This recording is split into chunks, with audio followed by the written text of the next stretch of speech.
Récemment, je me suis posé la question suivante. Qu'est-ce que je ferais si du jour au lendemain, je viendrais pour une raison ou une autre à perdre mon entreprise qui est ma principale source de revenus? Donc vraiment, si je n'ai plus accès à rien, que mes réseaux sociaux n'existent plus, que je n'ai plus accès à mon site internet et que je dois recommencer à zéro un nouveau business.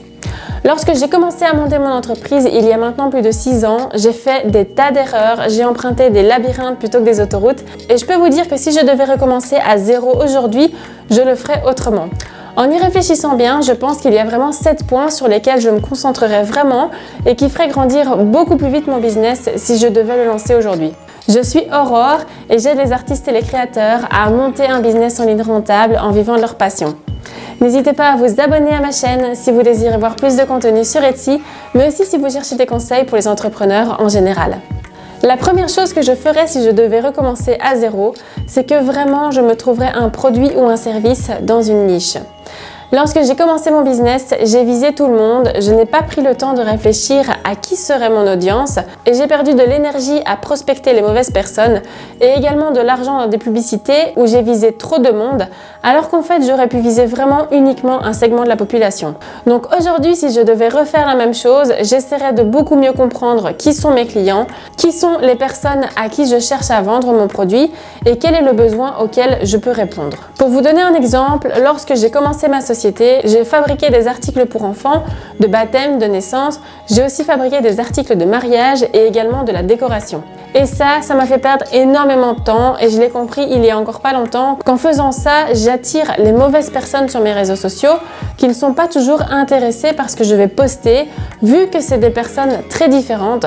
Et en faisant ça, ça va vous prendre bien plus longtemps pour avoir des ventes vu que vous allez vraiment chercher vos clients dans une botte de foin. Donc pensez à votre produit, aux besoins auxquels il répond et également à qui est votre client, ça va vous faire gagner beaucoup de temps. Ensuite, une fois que je me serai décidée sur le produit que je souhaite vendre et que c'est bien clair dans ma tête sur qui est mon client et quel est son besoin, je ferai en sorte de trouver le bon produit qui correspondra à mon audience. Ça veut dire que vous pourriez avoir une centaine d'idées de produits qui vont vous passer par la tête, mais il n'y a peut-être pas de demande de la part de vos clients pour ces produits et ça, il vaut mieux le savoir avant de se lancer. Maintenant, à chaque fois que je projette de fabriquer un nouvel article et de le mettre sur ma boutique, je fais d'abord une mini-étude de marché via des outils en ligne pour vérifier qu'il y a bien une demande et que cette demande est bien tapée sur Google tous les mois avant de faire tout un processus de création d'articles qui peut-être ne va pas se vendre du tout et va me faire perdre du temps. Alors, ce n'est pas le fait de trouver qu'il y a bien de la demande sur Google pour un produit qui fait qu'il va se vendre d'office après.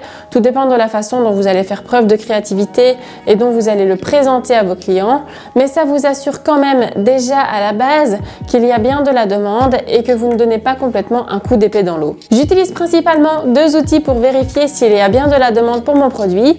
Je regarde sur Answer the Public, ça me permet de regarder les questions posées sur Google pour un certain thème. Et je regarde également sur Ubersuggest dont j'adore l'outil et dont je me sers très souvent également pour mon propre site internet afin de trouver les meilleurs mots-clés et qui me permet de regarder tout simplement s'il y a des recherches par mois pour cet article. Et puis mon troisième objectif à mettre en place le plus rapidement possible, ce serait d'être visible. C'est bien d'avoir choisi le public et son produit, mais si je n'arrive pas à leur montrer, ça ne sert à rien. Et pour remplir cet objectif de visibilité, je me concentrerai sur 2 points en particulier. Tout d'abord, ne pas viser plusieurs réseaux sociaux à la fois. Pourtant, je lis très souvent sur internet que lorsqu'on se lance sur un petit business, il faut absolument être présent sur tous les réseaux et que ne pas être présent sur tous, c'est un manque de professionnalisme. Mais c'est quelque chose avec lequel je suis absolument pas d'accord. Si vous vous lancez et que vous vous mettez sur Facebook, Instagram, Twitter, YouTube, Pinterest, je peux vous dire que ça va être très long pour avoir des résultats. Vous ne pourrez pas consacrer assez de temps à chaque réseau pour avoir des résultats efficacement et assez vite. Et les réseaux sociaux, ça ne pardonne pas, ça ne fait pas de cadeaux. Si vous ne postez pas régulièrement et que vous ne postez pas de contenu qui est d'extrême qualité, à l'heure actuelle, avec le monde qu'il y a sur cette plateforme, vous allez être perdu dans la masse, complètement invisible. Et ne vous attendez pas à avoir des résultats en postant 2 fois par semaine sur ces réseaux. Je vous conseille donc de faire un peu des recherches, de regarder en fonction du produit que vous vendez, quelle plateforme vous convient le mieux.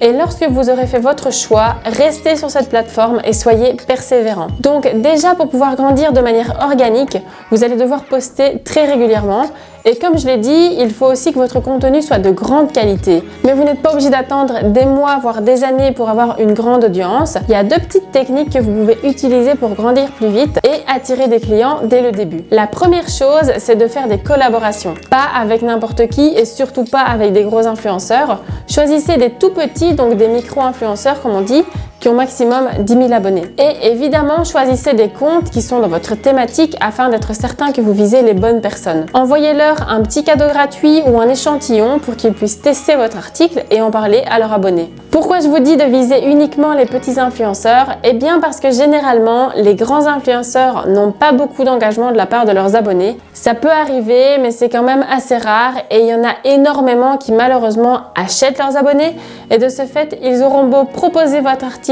en story ou en publication, ça ne va intéresser personne puisque la plupart ce sera des faux profils. Donc méfiez-vous des influenceurs qui vous contactent pour vous demander des produits gratuits et qui ont 200 000, 300 000 abonnés voire des millions, c'est généralement pas le meilleur plan. Maintenant, il y a une manière simple de vérifier l'engagement des influenceurs grâce à un outil que j'utilise régulièrement, c'est Hype Auditor.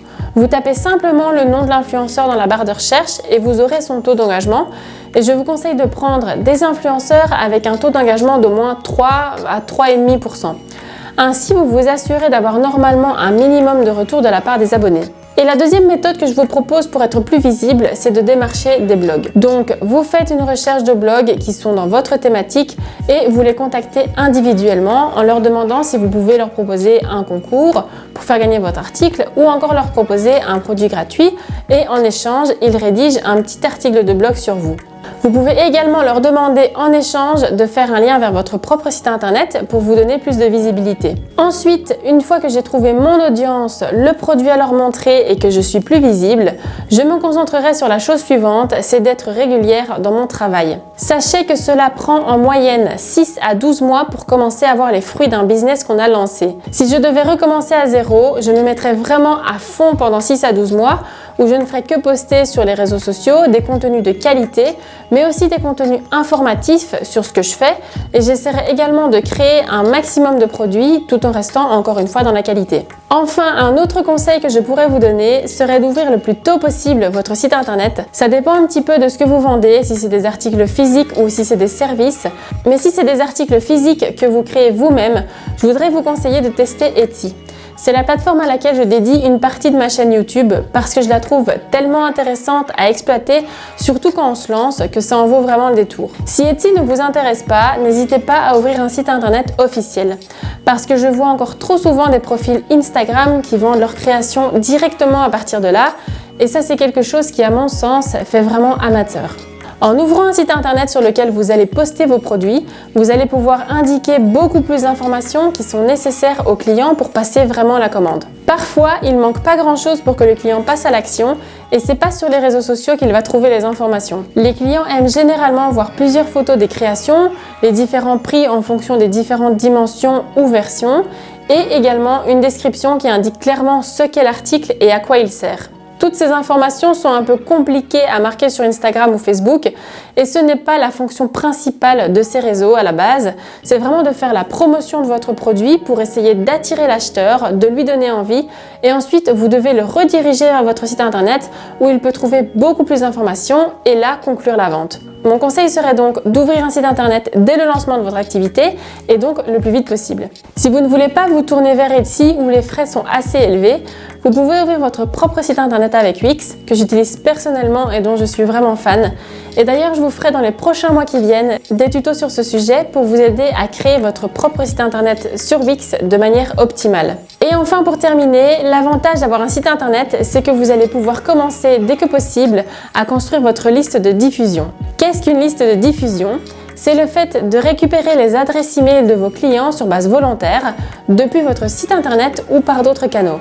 N'hésitez pas à mettre en place un petit système de newsletter où vous offrirez un petit coupon de réduction lorsque la personne s'abonne à votre newsletter et ainsi vous allez faire grandir votre liste d'abonnés de plus en plus. Et c'est une liste qui vous appartiendra vraiment parce que dites-vous que sur les réseaux sociaux, c'est quelque chose qui peut vous être enlevé du jour au lendemain si votre compte est fermé. Également sur les réseaux sociaux, vous n'avez pas le droit de contacter les abonnés par leur email, c'est eux qui doivent venir à vous sinon vous allez à l'encontre des règlements. Avec votre propre liste d'abonnés que vous vous aurez sur votre site internet. Ça vous permettra de faire la promotion de vos produits et de pouvoir communiquer directement avec vos clients par ces canaux. C'est vraiment un outil puissant lorsque votre liste devient longue.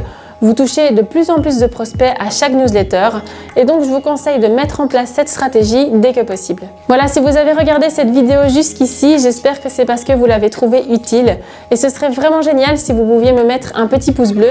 Ça vous permet de donner plus de visibilité à mes vidéos et ainsi de soutenir ma chaîne et pour ça, je vous en remercie infiniment. N'hésitez pas à me marquer en commentaire quel sujet de vidéo vous aimeriez voir sur ma chaîne, ça m'aidera à produire plus de contenu qui vous intéresse.